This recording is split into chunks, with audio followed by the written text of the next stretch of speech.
Today we're going to be talking about the Haudenosaunee, also referred to as the people of the Longhouse or people of the extending rafters.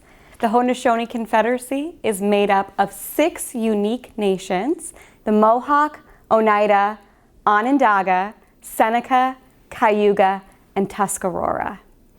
Today we're going to be looking at the Haudenosaunee Confederacy about 400 to 500 years ago.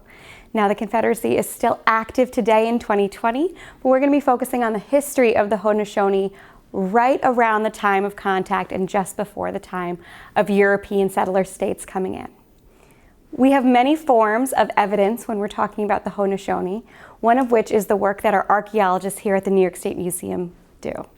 An archaeologist goes out and performs excavations or digs where they're looking for artifacts and things that were left behind by humans in the past. Some of the evidence that we have from the Haudenosaunee are things that are found at excavations like the Smith-Pagerie Site. This diagram is one big, long rectangle, and it is one single longhouse that was excavated. So what we see here, these black polka dots, those are post molds. Post molds are the stains left behind by the physical construction of a longhouse. So you can see just how big this home was. We have some squiggly circles in the middle that have numbers in them.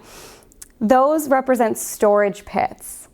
So inside of the storage pits, we find artifacts that don't decompose or rot away over time. So we find a lot of things like stone, bone, pottery, things of that nature. And then in the middle, we have those red circles. Those red circles are the fireplaces. So here we have 1, 2, 3, 4, 5, 6, 7, 8, 9 hearths, 9 fireplaces in this one longhouse. And a rule of thumb is there were about 2 families per fire, so that's 18 families in this one longhouse. Things that we find around the fireplaces include pieces of pottery, and we also find charred corn and charred beans. So that was from the cooking that was happening around the fire. So remember, 400 to 500 years ago, these fires are the place to cook.